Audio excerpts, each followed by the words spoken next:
So a couple of days ago, I tweeted it out when Alexander Kolpakov pled not guilty, and he got a new hearing, a review hearing. So he pled not guilty on the 23rd of May. His new review hearing is going to be on the 29th of June. And basically, this follows the pattern of many court cases where he pleads not guilty, and then we have this theater that goes on behind the scenes where the two lawyers get together and they try to hash out a plea deal to avoid a trial. And that's how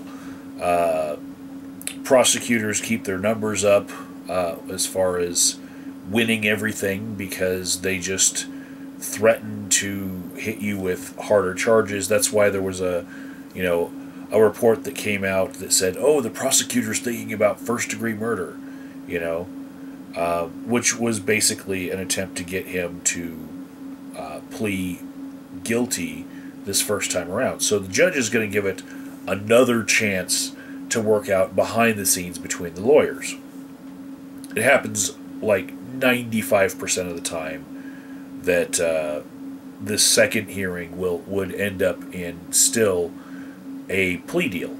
So I'm predicting right now that on the 29th, Kolpakov will probably plead guilty to something. I don't know what that is going to be. It might not be the charge that he was hit with on the 23rd, but that's how lawyers bargain, and how justice is arrived at here in America. That being said, in the past few days, I've been thinking about what would be the best defense for Alexander Kolpakov in his murder trial for killing Heather Annable.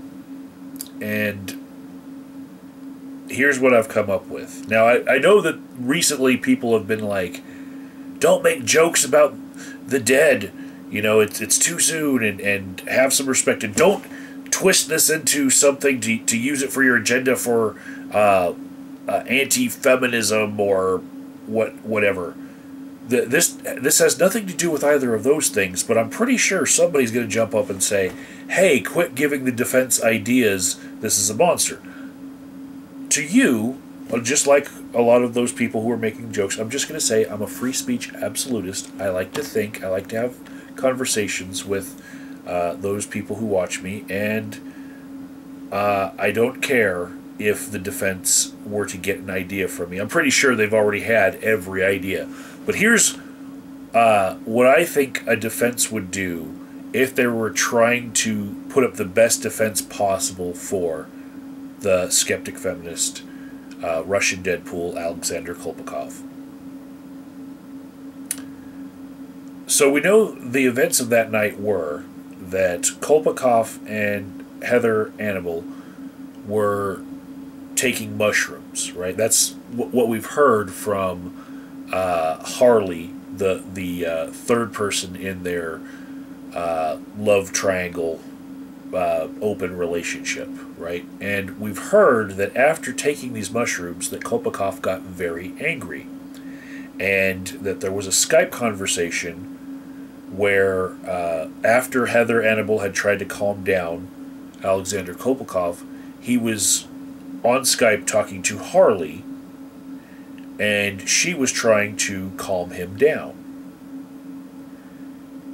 The Skype call ends abruptly, and then Kolpakov gets a gun, shoots Heather Annable twice, and she dies on the pavement outside of the place they were living.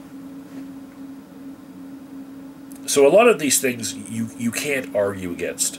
The fact that he grabbed a gun and shot her, that's pretty much a done deal. You can't argue that fact, right? But I have thought up a defense that, given what seems to be the perspective of Harley, that people need to keep out of this and leave them alone in their time of tragedy, and how she was sympathetic to Alexander Kolpakov and tweeting out on his Twitter account, I think she might be willing to go along with this defense. And see, nobody knows right now publicly what Alexander Kolpakov exactly was angry about. Right? And I've thought about this for the last couple of days, and I'm thinking the best defense he could have would be to say that he was angry about having been given mushrooms in the first place. The best defense would be to say that Heather Annable gave him the mushrooms unbeknownst to him. That would take away his culpability for having taken the mushrooms. And what happened to Heather Annable in the subsequent hours, the horrible argument that they had and all that, and then her getting shot to death, would ostensibly be Heather Annable's fault. Now, a defense lawyer would have to have balls of steel to make this case with the family of Heather Annable, presiding, just being in attendance in the courtroom. I mean, her mother Sharon would be staring him the fuck down.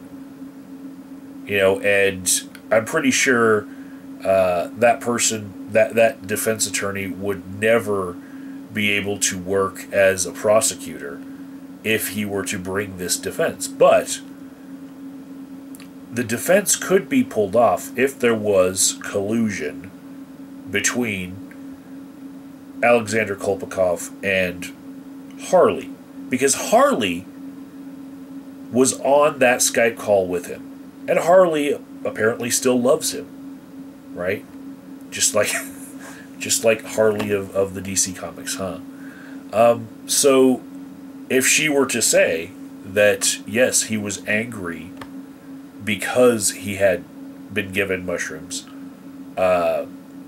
maybe for the purpose of Heather Annable thinking that he was suffering from PTSD and that's why he was always in angry fits of rage in their relationship, and he was a hothead, and she thought maybe this would be a transformative experience for him, and so she put the mushrooms in his food or gave him to him in a tea that she said would make him feel better, and it started to go bad, and he said, "What's in this?" If that were the story that they put forth, it might actually work to get him off for what happened. Whether or not that's actually the way that the events played out in real life, because nobody else knows what happened there besides Alexander Kolpakov and Harley, because Heather Annable's dead. Those are your witnesses. So if two of them came out with that story, I'm pretty sure you could at least, in the very libertarian western slope of Colorado, you could at least find at least one juror who would not convict, who would find that there was a reasonable doubt to be had with that. So that's my best idea for how the Skeptic Feminist could defend himself. Leave some thoughts below.